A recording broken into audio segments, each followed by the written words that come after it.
Selamat malam Aumania. Jumpa lagi di Midnight Live. Masih bersama saya presenter utama Valentinus Reza. Yang masih setia menemani Anda. Mengalahkan kesetiaan pasutri koruptor. Kalau suami cuci uang, istri yang jemur. Pas ketangkep kompak satu suara, saya tidak tahu itu rezeki. Kalau penonton kan masih cari rezeki ya. Tapi rezekinya ngumpet. Jangan dong ya. Banyakin bersyukur. Syukurin. Namanya juga bercanda. Jangan dibawa hati. Kan udah banyak makan hati. Ya udahlah, daripada saya ngobrol terus sama penonton, langsung aja kita mulai. Inilah Midnight Live.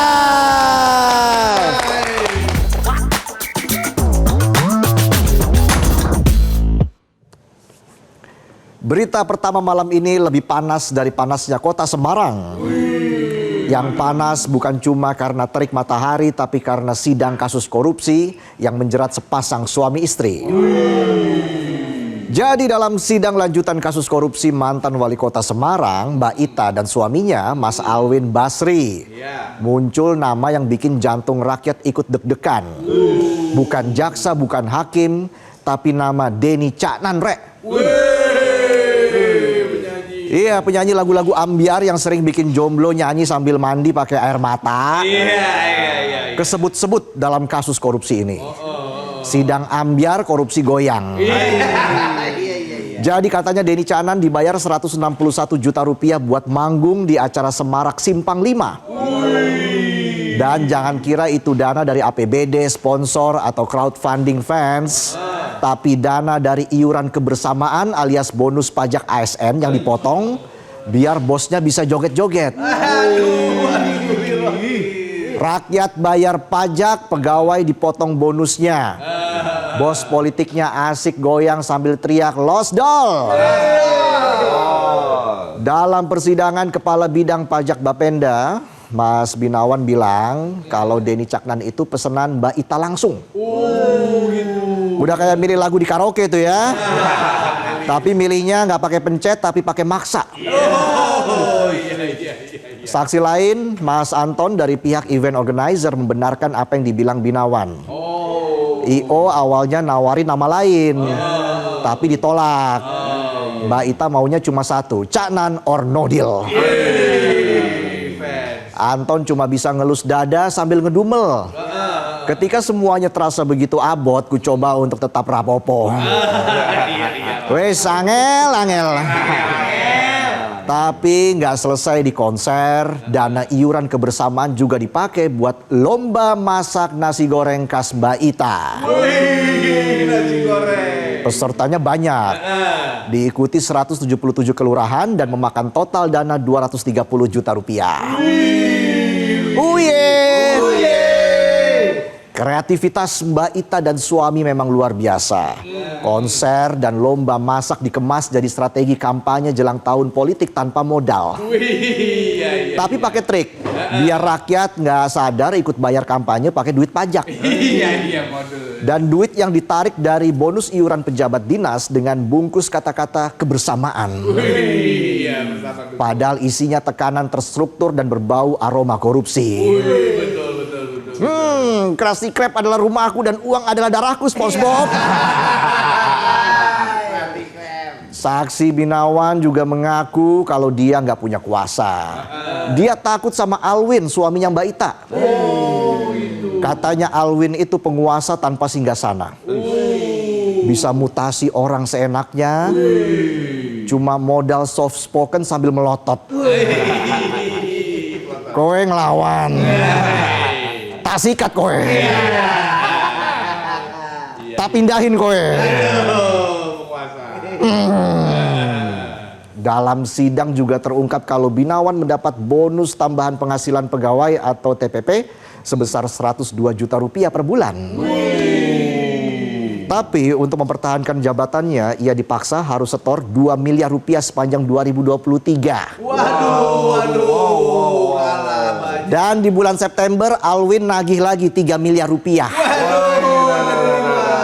Buat biaya operasional, Mbak Ita naik panggung pilkada. Permintaan itu disampaikan di depan Kepala Bapenda, Indriasari. Indri awalnya nolak, tapi akhirnya nyerah karena Alwin mengancam bakal ganti Indri dengan orang baru. Ini jabatan apa langganan paket premium streaming? Mau jabatan? Subscribe dulu 2 miliar per tahun. Diskon hanya untuk hari ini. Senin harga naik. Gak cuma itu, Binawan juga mengungkap kalau Alwin nitip konsultan bernama Zulkifli untuk ditempatkan di Bapenda, yang kemudian dikasih 20 proyek kajian sekaligus. Enak banget. Konsultan apa keranjang kuning, kakak? Borong. Sekali scroll langsung ngeborong. Check out. Yang lucu, semua kesaksian itu dibantah oleh Alwin. Ia malah nantang jaksa untuk mengusut semua orang Bapenda. Ini orang lagi sidang, bukannya menguatkan pembelaan, malah nyari teman satu sel. Semua diajak masuk biar nggak sepi kali ya. Bisa jadi. Dan tantangan Alwin ini cuma dicuekin, nggak direspon sama jaksa penuntut umum. Udah kayak dengerin bos presentasi tahunan, tapi tiap tahun slide-nya sama itu lagi. Kalian harus kreatif dong. Masa gitu aja nyerah? Template. Diam berencana, gerak salah semua. Kalau kita sedikit melihat kronologi penahanan Pasutri korup oleh KPK pada 19 Februari lalu, Wakil Ketua KPK Ibnu Basuki Widodo bilang keduanya diduga menerima uang dari 3 proyek pengadaan, yaitu proyek pengadaan meja kursi SD sebesar 1,7 miliar rupiah, lalu pengaturan proyek penunjukan langsung sebesar 2 miliar rupiah, dan minta dana Bapenda sebesar 2,4 miliar rupiah. Dana Bapenda dipalak buat panggung dan konser. Iya. Proyek diatur-atur, meja dan kursi anak SD ditilep. Buat bikin video dan cari simpati rakyat. Dan sekarang Mbak Ita dan Alwin siap-siap berbagi sel dan bakal menua bersama di balik jeruji, makan dengan menu yang sama tanpa podium dan pencitraan dan tanpa caknan. Tapi kasus Mbak Ita dan Alwin ini bukanlah kasus korupsi berpasangan pertama. Sebelumnya sudah ada 13 pasangan suami istri yang ditangkap KPK, dari Nazarudin Neneng, Romi Masito, sampai satu keluarga full di Probolinggo.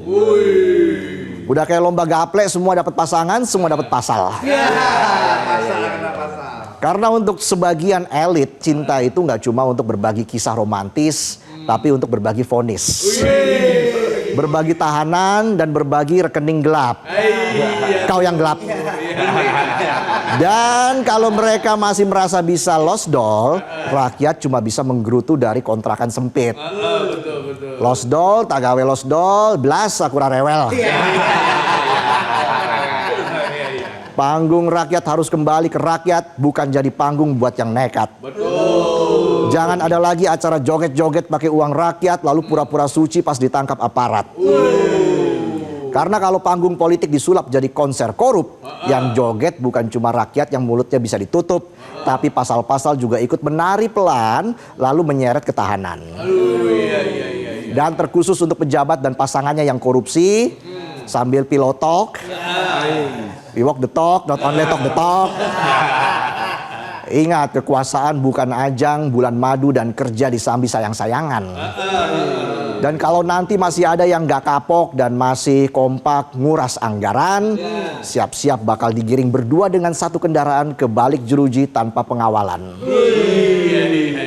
Pakai bunyi sirene, au, au, au, au. Kita lanjut ya. Dari kasus korupsi yang dilakukan Pasutri, kita bahas mantan jaksa yang nipu korban buat cari rejeki.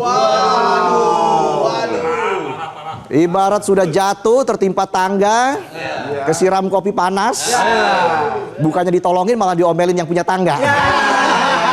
Apes. Mungkin begitulah nasib korban investasi bodong robot trading Fahrenheit. Sudah ditipu robot, giliran ngadu ke hukum, jaksa penuntutnya malah ikut ngerampok. Korban udah nggak punya duit, malah dijadikan ATM berjalan. Jadi ada mantan jaksa di Kejari, Jakarta Barat, namanya Azam Ahmad Ahsya, yang pada Selasa kemarin dia divonis 7 tahun penjara bukan karena korupsi kecil-kecilan, tapi karena ngubek-ngubek barang bukti kayak lagi ngecek uang kas arisan. Jaksa yang seharusnya menjaga barang bukti malah mainin barbuk buat isi kantong pribadi. Skemanya main-main enggak? Enggak main-main. Azam kong kali kong sama pengacara korban. Modusnya juga nggak kaleng-kaleng. Hakim bahkan bilang modusnya sangat canggih dan terencana. Dari mulai bikin 137 nama korban fiktif, manipulasi dokumen negara, dan menggunakan berlapis-lapis rekening buat menyamarkan aliran dana. Aliran duit diputar-putar kayak kabel charger digulung sama jomblo galau. Uangnya disamarin, udah kayak hubungan Backstreet. Kalau Backbone Andra, sempurna. Azam licin dan lincah. Belut kena oli kalah licin tuh. Jadi dari korban fiktif Azam ambil jatah 8,5 miliar rupiah. Azam juga markup dana pengembalian 39,35 miliar jadi 49,35 miliar. Dari situ dia minta jatah 3 miliar. Udah dapat banyak tuh ya. Tapi dia ternyata masih belum puas. Dia juga minta fee 200 juta dari pengembalian dana lain. Memang manusia tidak pernah puas sebelum hidungnya ketutup kapas. Bisa aja saya. Kalau di total Azam kantongin 11,7 miliar. 8 miliar diantaranya dia transfer ke istrinya. Baik hati. Istrinya kaget, perasaan cuma minta duit buat beli bedak. Tapi kok yang ditransfer 8 miliar. Buat beli bedak apa ngedak nih? Ngedak jalan tol. Istrinya pun bertanya-tanya, duit apa ini mas? Azam jawabnya santai dengan soft spoken. Itu rezeki sayang. Aneh, sungguh terlalu. Kalau hasil dari nilep duit orang dibilang rezeki. Keterusan kan tadi. Sampai mana tadi itu? Rezeki ya? Iya. Kalau hasil dari nilep duit orang dibilang rezeki, berarti Tuyul juga bisa naik pangkat jadi tenaga ahli bidang perampasan aset.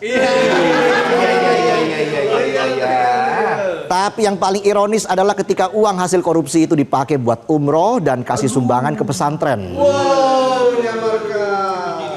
Gak cuma korban yang ditipu, malaikat juga mau ditipu. Kesenjangan penipu. Dan dari tuntutan jaksa 4 tahun tapi vonis hakim 7 tahun. Aplaus buat Pak Hakim yang melihat kalau perbuatan Azam jauh lebih gelap dari yang ada di surat dakwaan. Ada rekayasa yang rumit, manipulasi berlapis, dan pengkhianatan terhadap profesi. Karena jaksa 12 tahun pengalaman yang seharusnya jadi benteng terakhir buat korban, malah ikut rame-rame makan hasil rampokan. Majelis hakim pun tegas bilang kalau Azam telah berkhianat pada profesinya. Kalau profesi saja kau khianati, apalagi aku yang cuma jadi backup. Cuma aku yang buat jadi teman curhat. Curhat belum kelar udah kau forward. Kalau jaksa aja bisa seenaknya menyalahgunakan kekuasaan, maka dampaknya bukan sekedar korban yang kehilangan uang, tapi rakyat bisa kehilangan kepercayaan. Trust issue.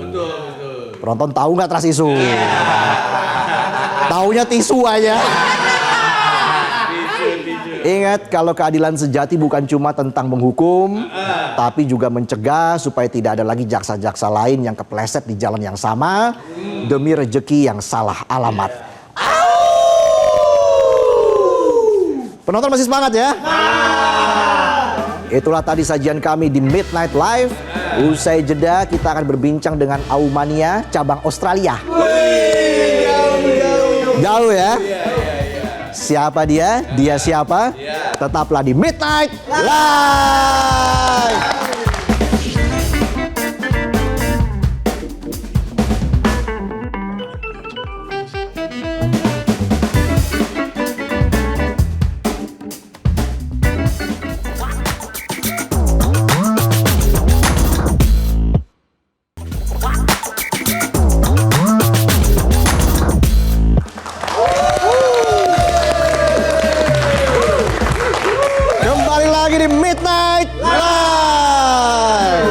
Dan kita sudah masuk segmen Come On ini ya.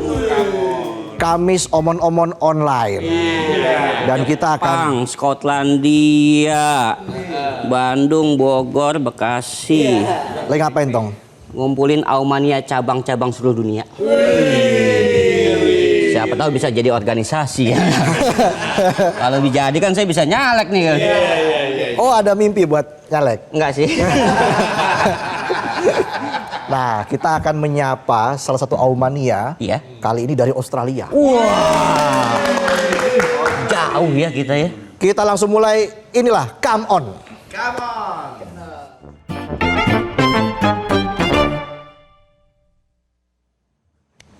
Nah, katanya Oman yang satu ini suka main tarkam. Wah. Main bola tuh ya. Iyalah. Nah, dia suka main tarkam, tapi di Australia. Di Australia ada tarkam juga. Nah, ini, Jangan-jangan kambing cup juga di sana. ini saya baru baca juga. Iya, saya juga baru tahu nih. Iya. Kita langsung sapa, sudah ada Putu Fani. Beli Putu. Apa kabar? Halo. Halo, Beli, baik wih ganteng banget. juga ya. Waduh, emang Aumannya ganteng-ganteng kayak saya. Ya, 11-13 sama Otong ya. Iya, itu mah jauh. Jauh ya? 11-12 nih. 11-12. Beli Putu apa kabar? Oh, baik banget. Halo, salam kenal Mas Reza. Sama Salam kenal. Mas Otong. Yo, ini Australia di mana nih? Saya di Temwood namanya, kayak sekitar 6 jam dari Sydney. Oh, kalau boleh tahu RT berapa itu? Ya. Kode-kodenya sih 2340. Banyak juga RT-nya. Udah Jam kayak- berapa di sana nih? Wih, sekarang jam 2. Ya, tidur aja lah, tidur. Ngapain masuk TV? Ngapain? Udah tidur aja, udah jam 2 aja pagi dong. di sana. Udah mau subuh. Iya. Nah, Nggak tahu nih. Emang sengaja nungguin midnight live kan? Bener banget. Nggak Beli nyangka Putu sih asli. bisa gabung sini. Biasanya saya nonton kalian itu jam 7 sampai jam 8 malam lah. Pulang saya kerja biasanya. oh, oke. Sambil nonton, sambil ngapain tuh? Makan malam kali ya? Iya, biasanya makan malam. Habis itu biasanya kan suka nonton berita saya nih. Cuma kadang-kadang kalau yang agak serius, agak bosen. Terus ngelihat ini, awalnya lihat di TikTok sih. Terus ngelihat, seru banget ya. Terus habis itu kayak enjoy, relax gitu. Oke, Terus habis itu santai. bawaannya juga mantap. Mantap. Beli Putu asli Bali ya? Ya benar banget, Bali. Oke, Balinya mana? Saya Balinya di Singaraja, 3 jam dari Denpasar. Rumah kedua saya tuh Bali tuh. Tiap minggu saya Anjay.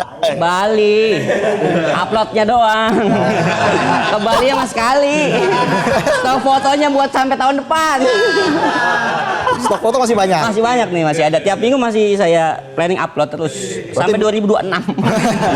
Banyak banget tuh. Padahal ke Balinya berapa hari? 3 hari.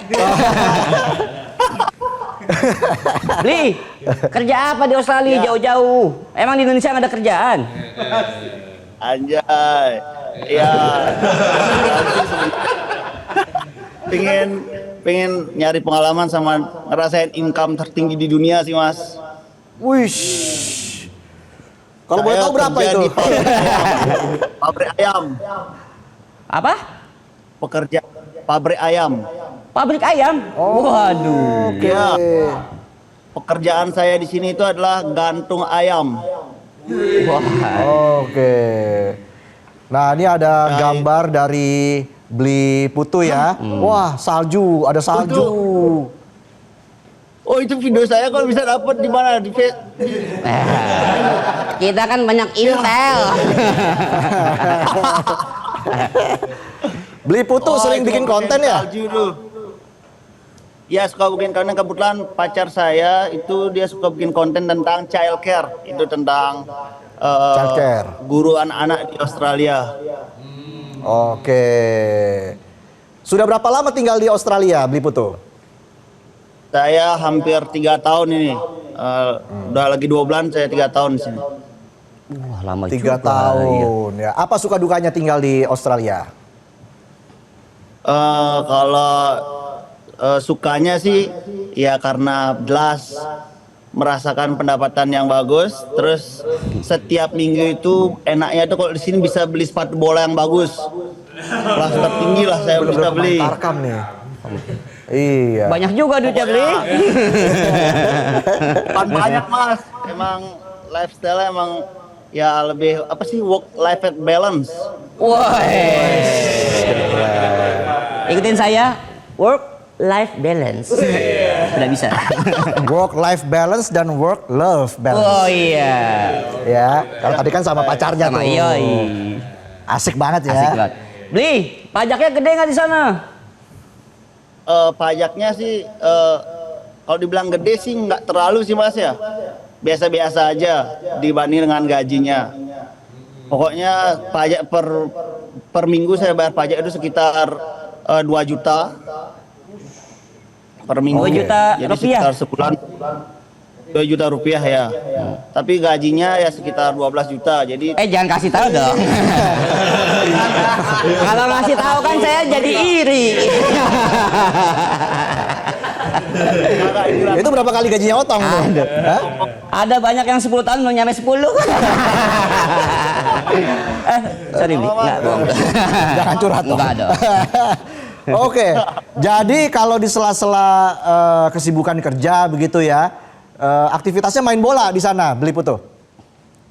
ya aktivitasnya main bola. Dulu pertama kali datang ke Australia sekitar 6 bulan saya nggak bisa main bola. Habis itu tahu skemanya, cara main kerja di sini. Habis itu lama kelamaan saya tahu lah. Jadi Senin sampai Jumat saya kerja, saya main bola tuh latihan di hari Selasa, habis itu hari Kamis juga latihan, terus hari Sabtu saya pertandingan gitu. Oh, Wih, ada ikut foto saya juga. pertandingan. Naik kuda. Wah, Iya, Ini waktu ini lagi saya- apa ini, Beli? ini waktu ini lagi lari di Singapura, ikut half marathon 21 kilo. Iya. Dari Australia ke Singapura ya. Untuk maraton doang ya. Otong dari Enggak, terus itu. kemana? Ke Garut saya pulang kampung. Kebetulan ngeliatin tanah di Garut. Liatin aja tanah gitu. Ini tanah Garut. Kirain mau beli. Bukan tanah saya, liatin tanah. Tanah orang dilihatin. Tanah orang iya. Nah, Beli, harapannya dong untuk Indonesia. Harapannya sih hal-hal kecil aja deh. Misal kayak di desa tuh kalau mau studi banding at least ke Australia aja yang deket. Karena di sini tuh di desa juga bagus. Minimal di semua desa, di semua lapangan tuh ada CCTV lah. Terus habis itu kalau misalnya mau apa namanya buat sistem yang ngurus KTP barengan, ngurus SIM barengan di satu tempat aja. Terus kalau bisa hilangkan sistem desa, kalau bisa pemerintahannya tuh cuma di kecamatan aja gitu. Jadi biar Oke. lebih gampang ngurus administrasi dan satu pintu lah intinya. Satu pintu. Dan Semua semua kalau terintegrasi bisa ya. digital. Digital tuh, Mantap. penting tuh. Oke. Beli Putu, terima kasih nih sudah bergabung di Midnight Live ya. Thank you. Semoga sehat terus, sukses selalu ya Beli Putu. Oh, thank you Mas. Glad to Aunya see you, mana Mas. aunya? Aunya. Au. Oke, terima kasih. Beli Putu, sehat selalu. Dan kami akan kembali dengan seorang bintang tamu. Yoi. Seorang aktris, Model. model yang merambah ke produser. Siapa dia? Dia siapa? Tetaplah di Midnight Live.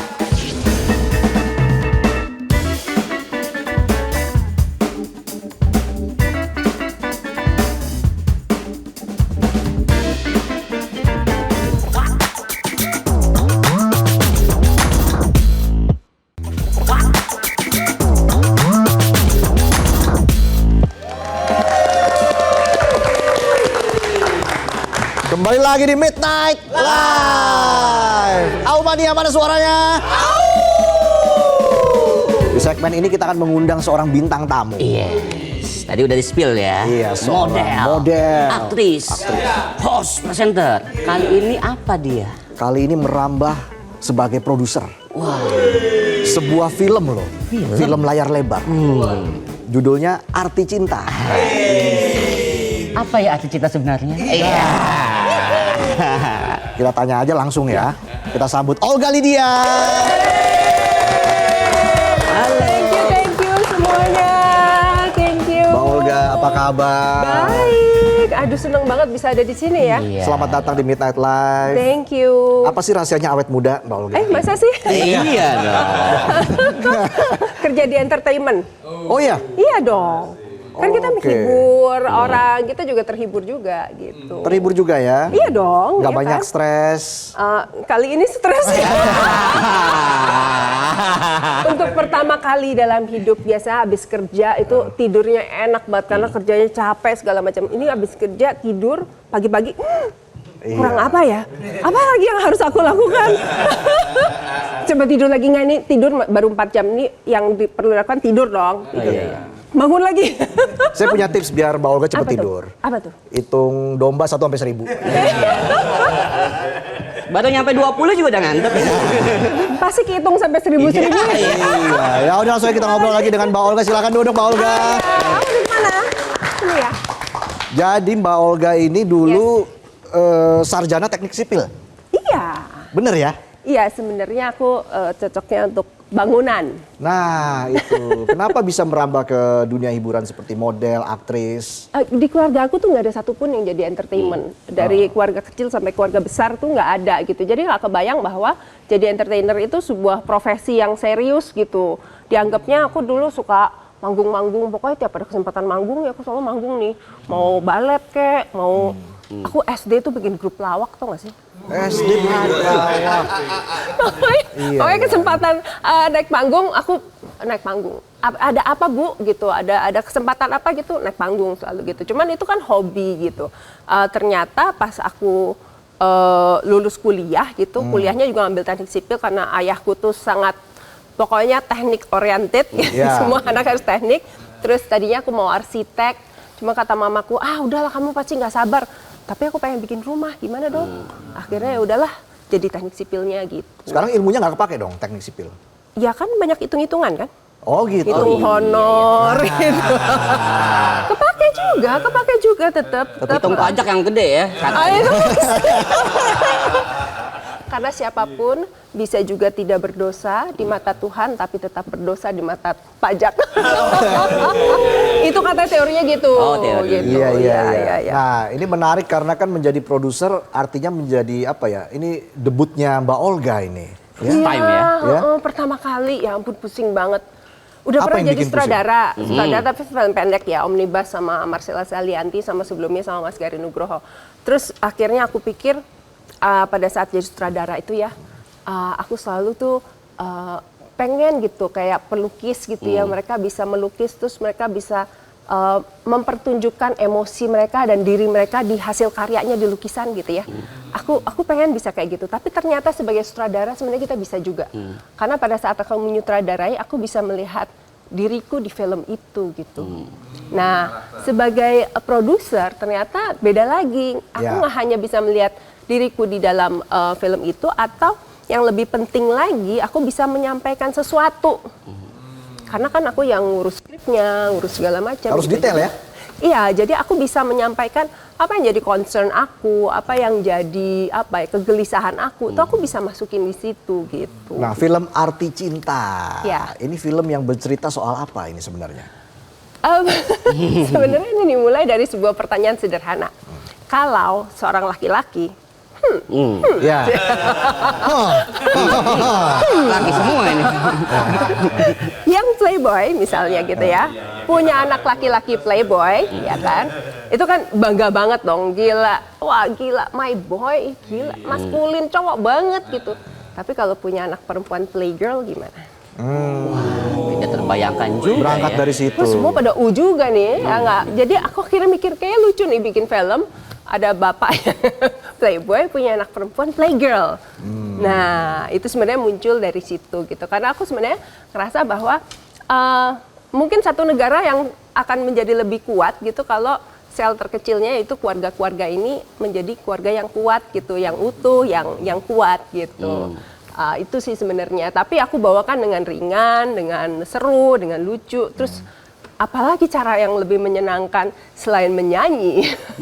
Jadi akhirnya aku bikin musical gitu. Kenapa milih musikal nih? First time jadi produser malah film musikal. Aku suka dari dulu tuh kalau ada kesempatannya pasti pengen nonton musical gitu. Apakah tuh di sini atau di luar negeri gitu. Pasti aku menyempatkan untuk nonton musical. Karena menurut aku itu seneng ya ke Broadway juga gitu. Seneng kita bisa menyampaikan, mendapatkan emosi dari para pemainnya itu, tapi fun gitu. Iya. Fun, seneng, biasanya pulang dari situ tuh yang bisa nyanyi-nyanyi kecil gitu. Aku seneng banget gitu. Dan makanya aku pilih lagu-lagu di film ini dari 14 lagu, itu hanya 4 yang baru, tapi sisanya semua lagu-lagu yang kita semua udah kenal. Siapa saja yang Lagu-lagu terlibat terkenal. dalam film ini? Cast-nya? Yang pasti sih Sita Nursanti sama Tio Pakusadewo. Kalau Oke. Sita kan kita udah tahu ya, dia a good actress, terus dia penyanyi yang luar biasa, suaranya bagus banget. Nah kalau Tio nggak banyak yang tahu kalau dia nyanyi. Benar. Walaupun pernah dia main film musikal sebetulnya, cuman nggak banyak yang tahu. Tapi dulu aku punya restoran di Kemang. Terus dia sering datang nyanyi, main harmonika gitu. Tapi dia oke juga nih orang bisa nyanyi ya. Jadi dan he's a very good Iya. actor ya. Jadi dua ini. Tadi saya baru dengar Om Tio nyanyi gitu Iya, ya. Om Tadi Tio nyanyi, Mbak Olga sempat dengerin sepotong lagu. Suaranya ngebas Iya, ya. Om Tio banget ya. Iya, ngebas tapi tetap bagus lah. gitu. Jangan- Dia tuh musikalitasnya tinggi. Jadi kalau misalnya dapat nada-nada atau lagu yang ini dia bisa mainin dengan Betul. dengan baik gitu. Nah, terus ada Karina Salim. Terus kemudian Marini. Iya. Itu semua bisa menyanyi, bisa nari. Jadi bisa bukan lip acting. sync ya? Bukan. Ada 2 anak baru, dia dari model Windy Apsari dan Samo Rafael. Dan juga Martinolio. Martinolio kan penyanyi sebelumnya gitu, sebelum acting.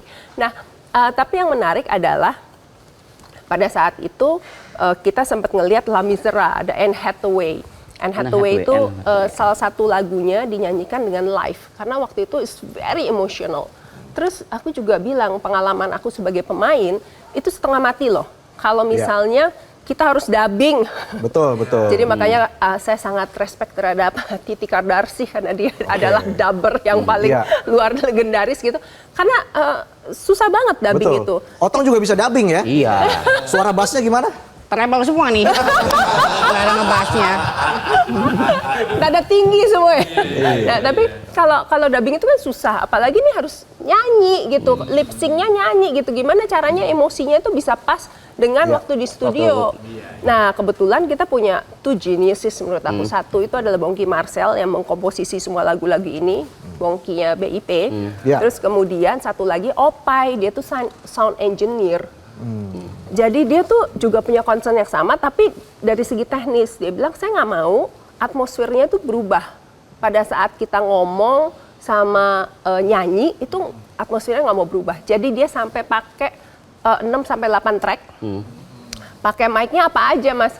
Ada yang dynamic, ada yang kondensor, ada yang 45 derajat dan 60 derajat. Jadi semuanya tuh benar-benar diambil gitu, sehingga akhirnya nyatu. Jadi kalau misalnya kita nanti nonton filmnya, kita nggak kerasa kayak musical sebetulnya sih. Nyanyinya banyak, tapi karena nyambungnya tuh seamless banget gitu. Wah, menarik jadi nggak, nih ya. Wah, nih. nggak loncat dari nyanyi terus acting, nyanyi terus enggak. Itu nyambung, bener-bener nyambung banget. Jadi senapsaran saya nih. Penasaran? Oh iya penasaran.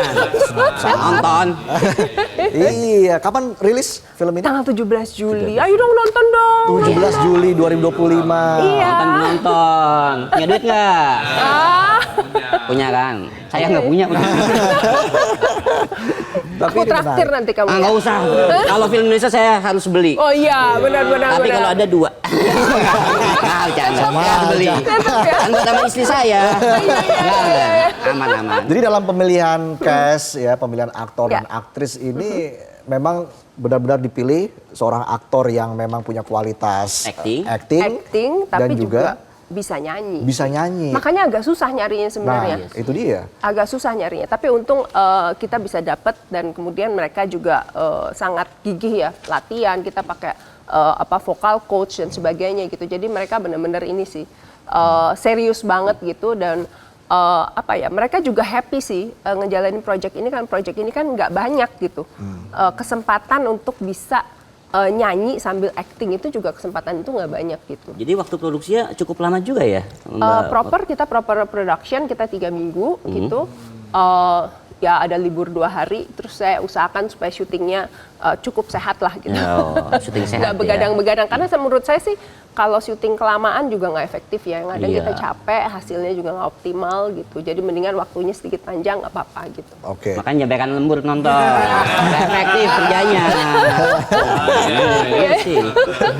Mbak Olga sendiri melihat perkembangan drama musikal di Indonesia seperti apa? Nah kalau kita melihat drama musikal di Indonesia yang live ya, itu hebat banget loh. Jadi kemarin aku nonton Keluarga Cemara, ada Sita soalnya main di situ. Aku pengen nonton kan, terus udah gitu full house. Cari tiketnya tuh ada tinggal 1 biji di tengah, 1 biji di sini. Itu full loh. Jadi aku dan itu 1 bulan kan. Kemarin tuh show ke 24 masih ada 4 lagi. 28 hari mereka show bisa full. Sampai tanggal 13 Juli ya? Aku bungah banget.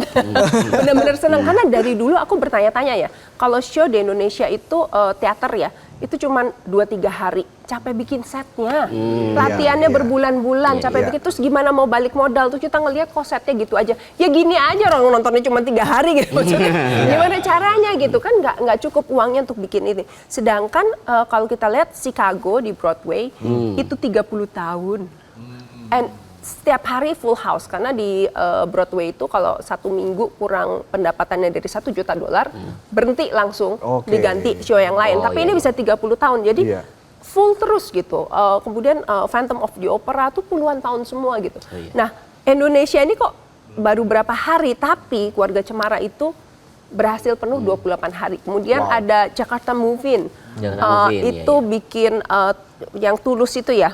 Interaksi itu juga full. Itu dia saya lupa 6 apa 8 show kalau nggak salah. Itu juga full juga gitu. Jadi saya rasa perkembangan orang-orang menikmati musikal tuh semakin meningkat sih. Ya. Oke, sebelum kita lanjut lagi kita lihat dulu ya trailer film Arti Cinta berikut ini. Saya lihat kalian akan bahagia sampai tua. Yes. Hore. Apa ini? Ana tuh pengen bahagia, mah. Ana tuh pengen bisa nemuin cinta sejati Ana.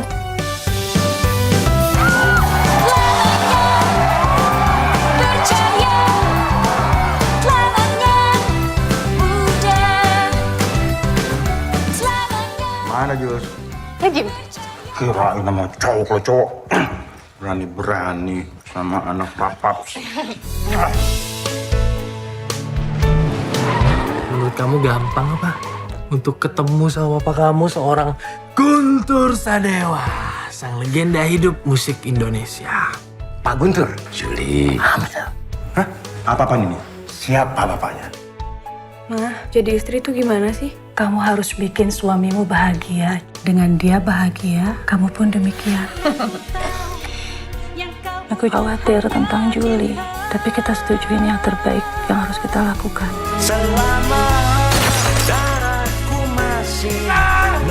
Saya cinta sama kamu, Mas. Cintaku pasti tak pernah berakhir.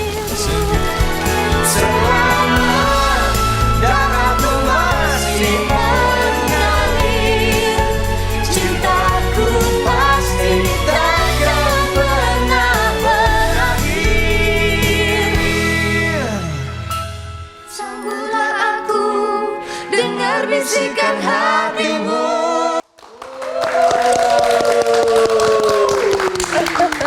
Wah, jadi penasaran kan penonton?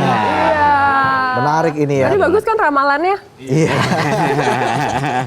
Bahagia sampai tua tapi masing-masing. Betul. Nah, baru-baru ini ada yang bilang gitu ya, kalau penulisan kualitas naskah film Indonesia itu masih kurang. Oh gitu ya. Iya. Kata siapa itu ya? Ada deh. Tapi nggak apa-apa. Kalau misalnya yang ngomong itu bisa sekalian sekolahin dong. Anak-anak Indonesia sekolah skenario di Hollywood. Setuju kan? Gitu kan. Kalau misalnya dirasa kurang, gitu menurut aku salah satu cara gitu kalau boleh Berkontribusi. menyarankan. Kalau bisa menyarankan kalau merasa kurang, Mbok ya dibantu, gitu loh. Benar, aku sih setuju aja. Setuju, Oke. setuju. Indikatornya apa penulisan skenario yang berkualitas dan tidak berkualitas? Nah itu kan sebenarnya skenario itu memang tulang punggung dari sebuah film. Iya. Tapi kan bagaimanapun juga ada seleranya, ada budgetnya, ada macam-macam lah gitu yang perlu dipertimbangkan. Tapi memang skenario itu penting. Aku sih setuju aja. Dan namanya orang belajar sih, kenapa tidak ya? Kita bisa belajar kemana-mana, mungkin bisa dikirim ke Korea, bisa dikirim ke Amerika, bisa dikirim ke Inggris. Karena kan mungkin Korea agak mirip dengan Amerika, tapi Eropa dan Amerika tuh kan teknik penulisannya kan berbeda. Jadi kenapa kita nggak kirim orang untuk belajar menulis di Eropa, di Prancis, di Inggris, dan juga belajar di Hollywood. Difasilitasi agar film-film Indonesia semakin mendunia kan? Benar dong, aku yakin sih Korea pasti begitu. Nggak mungkin mereka bisa bikin film-film yang bisa dimakan juga oleh pasar Hollywood. Kalau misalnya mereka nggak banyak belajar, apapun itu, nggak mungkin, saya percaya sih nggak cuma skenario, semuanya kali mereka banyak belajar juga ke Hollywood. Jadi kirimlah orang sebanyak-banyaknya untuk sekolah di sana gitu. Begitu Menteri Kebudayaan Pak Fadlizon ya. Tadi nggak disebut namanya. Tahu dia nyambut. Gimana? Harusnya nggak usah disebut ya.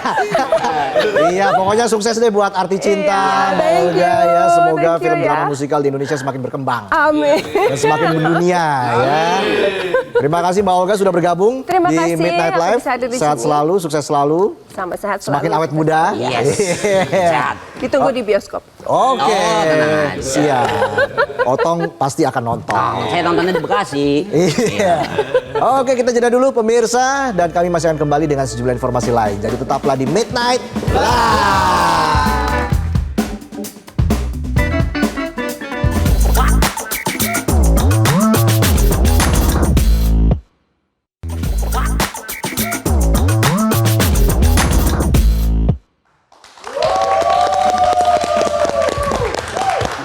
Kembali lagi di Midnight Live. Oke, kita langsung baca berita nih Tong ya. Yang pertama, siapa bilang belajar nyetir itu nggak menegangkan? Di Bekasi, Jawa Barat, seorang pengemudi minibus yang diduga masih newbie, yang kalau mau belok harus ngitung dulu pakai rumus fisika, bikin geger satu jalanan. Minibus putih ini bukan sedang ikut Fast and Furious, tapi entah karena grogi, panik, atau salah injek pedal langsung nerobos kemacetan kayak lagi ikut drag race. Main nyelonong dan nyeruduk. Satu motor, dua mobil, bahkan 4 kendaraan jadi korban. Tidak cukup sampai di situ, mobil pun mundur teratur bukan untuk parkir tapi buat nabrak mobil lain di belakang. Iya. Bonusnya nabrak tembok rumah warga. Kalau ini ujian SIM, kemungkinan besar nilainya 0. Karena yang nilai kabur takut ketabrak. Untungnya tidak ada korban jiwa dalam tabrakan beruntun ini, tapi seorang wanita pengendara motor mengalami luka cukup parah dan kini masih dirawat intensif di rumah sakit. Jadi buat yang belum mahir nyetir, mending latihan dulu di lapangan kosong, jangan langsung ke jalan raya. Rakyat sudah banyak ujian hidup, jangan ditambah uji nyali di jalan. Benar. Oke, selanjutnya ada berita apa lagi Tong? Lanjut nih, kalau tadi orang nggak bisa nyetir bikin ganggu pengguna jalan, kali ini giliran perjalanan kereta Wus mendapat gangguan. Bukan gangguan karena cuaca atau kerusakan mesin, tapi tersendat karena layangan. Jadi tercatat ada 169 gangguan jaringan listrik akibat layang-layang yang nyangkut di atas jalur listrik aliran atas kereta cepat Wus. Gara-gara layangan, kereta jadi slow-mo. Nah, biar nggak makin sering terjadi, petugas KCIC bersama polisi langsung melakukan patroli di 5 wilayah yang dilintasi jalur Wus. Bocah-bocah yang ketahuan main layangan langsung diberi edukasi agar jangan bermain di dekat jalur kereta. Biar layangannya nggak bikin listrik macet. Listriknya macet nih, takut nyangkut lagi macet lagi listriknya. Jadi mari kita sama-sama jaga agar kereta cepat Wus tetap melaju kencang tanpa hambatan. Karena kalau layangan terus bikin gangguan, bisa-bisa kita semua yang telat sampai di tujuan. Iya. Oke. Lebih cepet layangannya. Gitu ya. Lanjut, Bung. Biar cepet. Iya, set. Iya, biar gak mandek ya. Oke, nah kalau Wush tersendat karena layangan, ini Liga Tarkam tersendat gara-gara adu skill. Bukan skill main bola, tapi skill bertarung penonton versus polisi. Waduh. Jadi laga final Liga Tarkam di Banjarnegara, Jawa Tengah antara Potato Reborn dan GRKP FC yang digelar di lapangan Kayu Aren, Pagentan berakhir bukan dengan tepuk tangan tapi dengan tendang-tendangan. Belum selesai pertandingan, penonton sudah mulai masuk lapangan, alhasil bentrokan pun terjadi. Polisi dengan sigap langsung berusaha menenangkan, bukannya bubar, polisinya malah kena tackling. Yang ditackle polisi. Iya. Bukan kartu merah lagi itu. Waduh, akibatnya 3 polisi dan 1 supporter terluka. Nah, harapannya di laga berikutnya yang masuk ke lapangan cukup bola dan pemain saja ya. Penonton cukup dukung, nggak usah ikutan bertanding. Lagian penonton nggak ikut suit, ikut main. Selanjutnya apa lagi, Tom? Lanjut, ada aksi penipuan dan pencurian emas senilai 30 juta rupiah di Maros, Sulawesi Selatan. Pelakunya duo maut pria dan wanita yang ketangkep pas lagi muter-muter cari korban baru. Mereka disergap unit Jatanras Polres Maros di Jalan Poros Takalar. Modusnya nih, pasangan ini ngaku-ngaku dari dinas sosial. Katanya sih bisa nyembuhin penyakit calon korbannya. Di hadapan polisi, pelaku bercerita target korbannya adalah wanita lansia. Pelaku meminta beras, air, serta 1 set perhiasan emas kepada korban yang dimasukkan ke dalam kantong kresek.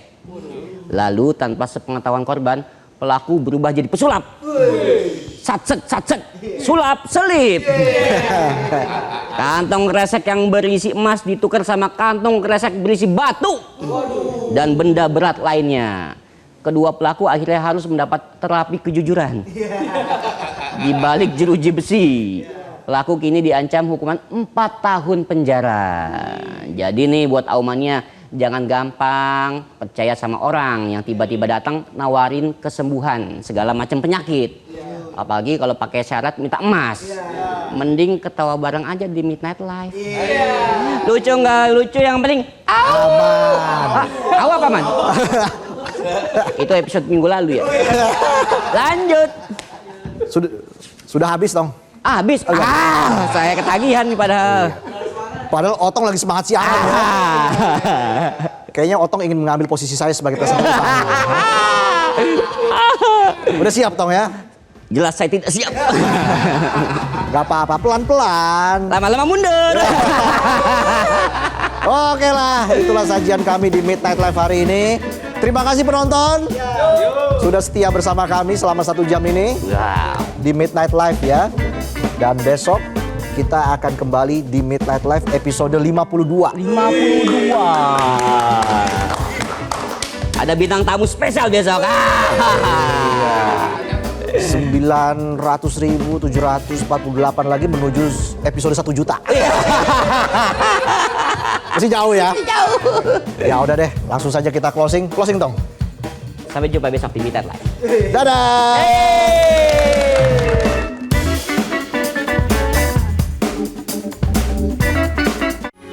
Metro TV